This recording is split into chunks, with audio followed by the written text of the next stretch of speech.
Bonjour à tous, je m'appelle Nina, je suis au CFA BTP de Méjeanne-les-Alès depuis 4 ans. C'est ma 2e année de BP électricité et je suis votre nouvelle présentatrice pour la série Mayada. Je vais vous faire un petit récap de tout ce qui s'est passé parce que maintenant on est à l'épisode 3. Jingle. Précédemment, nous avons vu les grandes étapes qui ont posé les bases du projet. De la phase de programmation, où tout a commencé en définissant usages et contraintes à l'APS et l'APD qui ont donné forme et consistance au futur bâtiment. Le permis de construire a été déposé pendant que les bureaux d'études techniques planchaient sur les aspects gros œuvres et second œuvre. En parallèle, nos partenaires du lycée Léonard de Vinci à Montpellier et des l'UIT de Nîmes ont joué un rôle clé. Les uns ont échangé avec nos apprentis sur l'esquisse, quand les autres réalisaient des essais sur la terre crue, validant l'idée d'utiliser la terre du projet comme matériau de construction. Une collaboration technique et pédagogique aussi passionnante qu'utile. Depuis, l'aventure s'est intensifiée. La conduite de gaz enterrée sur le site a bousculé nos plans et a imposé des ajustements, notamment sur l'implantation du bâtiment. De plus, l'étude de sol a révélé un terrain très argileux nécessitant des fondations profondes, avec des pieux qui descendent à plus de 8 mètres de profondeur. Malgré ces défis, notre équipe a surmonté chaque obstacle avec brio.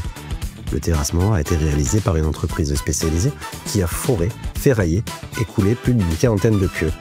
Le résultat, un projet solide mené tambour battant par une équipe et des apprentis au top, dont notre CFA tire une immense fierté.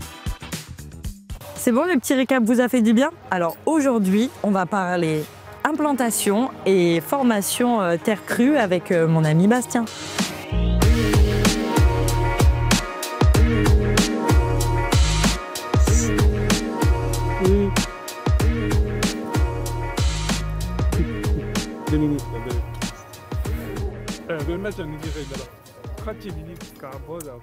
Alors qu'est-ce qu'on a là? Donc là, il n'y a personne pour m'aider quoi avec leur truc jaune. Donc je vais aller voir là-bas, tiens. Les plans s'envolent et pourtant le bâtiment il est balèze. Alors si je me trompe pas, ça c'est les points d'implantation. Eh ben, je crois qu'il va prendre du temps. Hein. Bastien a vraiment bien choisi son moment pour aller faire sa formation terre cuite ou terre crue, je ne sais pas. Je vais vous laisser avec lui, il vous en dira plus. Vous vous souvenez du dernier épisode sur la paille? Aujourd'hui, on va parler de la terre. En ce moment même, juste derrière dans l'atelier, il y a une double formation de construction en Adobe ou BTC qui est en train de se dérouler. C'est super important parce qu'on sait tous que la terre a des propriétés, notamment la régulation de l'hydrométrie. Et ça répond favorablement à l'ER 2020. Moi, il faut savoir que je suis maçon, mais c'est pas du tout des techniques que je connais. Donc j'ai hâte de découvrir ce qui s'y passe et apprendre plein de trucs. D'ailleurs, je vois que ça a commencé. Je n'ai pas envie de me faire engueuler, j'y vais vite. Merci beaucoup. Je m'appelle Marie Jamin, je viens de la région toulousaine. Je me consacre du coup plus particulièrement à la formation professionnelle des adultes. Et c'est dans ce cadre-là donc que j'ai été sollicitée par les copains et copines de la SCOP 3PECO en charge de l'organisation de cette formation de formateurs au CFA de Méjeanne. Ce projet Mayada, c'est quand même un projet au niveau national, je dirais, qui est remarquable. Vraiment, parce qu'il allie en même temps, on va dire, l'exigence d'un bâtiment en éco-construction avec l'usage de matériaux biosourcés qui répond vraiment aux exigences aujourd'hui environnementales, en tous les cas, et climatiques. Et la deuxième chose intéressante, c'est l'aspect bien sûr, d'inclure et d'impliquer les jeunes apprentis dans la réalisation de ce bâtiment dans lequel ils vont vivre. On a consacré 2 jours plus à la pratique. Hier, on a produit des briques, des adobes et des briques de terre compressée. Aujourd'hui, on les met en œuvre et on va essayer de consacrer la journée de mercredi, justement, à prendre un peu du recul sur ce qu'on a fait, analyser un peu ce qu'on a fait et voir comment on peut utiliser déjà ça avec nos jeunes en apprentissage. La brique de terre crue, donc ou brique de terre compressée, BTC, et l'adobe sont utilisés depuis des milliers d'années. L'idée, c'est d'utiliser ce matériau qui est intéressant du point de vue de l'environnement, puisque c'est un matériau qui est à proximité, qui peut être utilisé tel quel, mais sous certaines contraintes. L'objectif est à terme de nous permettre de réaliser soit des briques, soit des adobes pour une partie de l'éclosion du projet. Pour pouvoir réaliser des briques ou des adobes, il faut quand même que la terre contienne de l'argile, puisque en fait l'argile va être le liant qui va permettre justement la stabilité du matériau.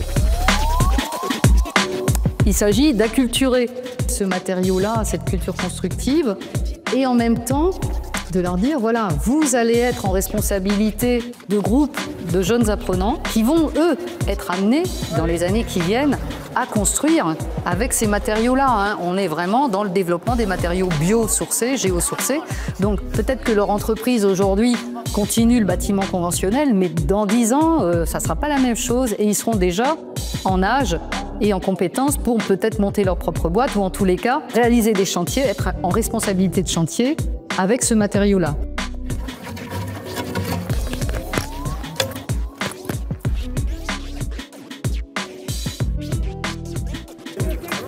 Bon, bah, quitte à être là, je vais aller voir Gabi et Eric qui vont me dire peut-être un peu plus sur l'implantation et sur mon nouvel ami jaune on sait toujours pas ce que c'est ce truc au final. Hein. Allez, c'est parti.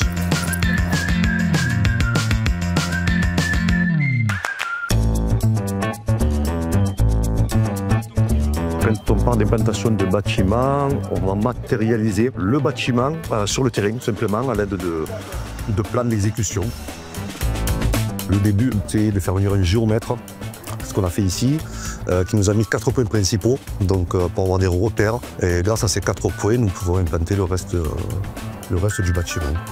Donc on a installé une lunette de visée pour reprendre les altimétries NGF et les répercuter sur les poteaux que nous avons mis en place à l'intérieur du bâtiment, afin d'avoir la hauteur du bâtiment et de pouvoir mettre toutes les chaises d'implantation au même niveau. Il y a l'intervention aussi de l'unité de Montpellier, qui est là, qui est venue avec des théodolites et une station d'implantation pour participer à l'implantation du projet et puis voilà, nous aider à le réaliser.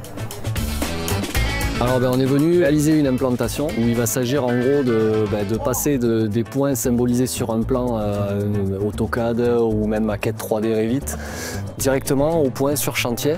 Principalement on utilise le théodolite, mais c'est vrai que là on a aussi l'occasion de tester la station robotisée qu'on utilise quand même souvent moins, on va dire. Elle a l'avantage de pouvoir se mettre en station toute seule, c'est-à-dire elle va pouvoir se positionner à partir de points qu'on va lui donner directement sur une tablette et elle saura nous dire directement où on doit se positionner de façon précise, puisque si on a des points précis, elle arrive à se positionner à plus ou moins 5 mm. Donc on est sur quelque chose quand même de précis.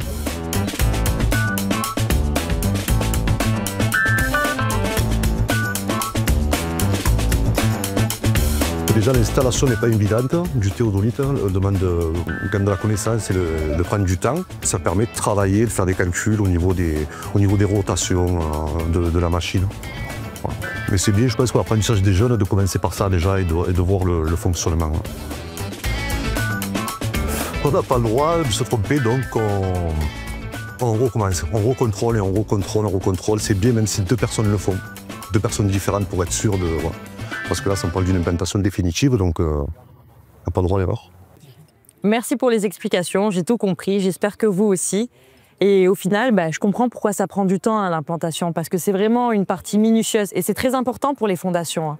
Je pense qu'on a tout vu et puis on en a appris beaucoup, alors on se retrouve pour l'épisode 4. Mayada 100% énergie positive!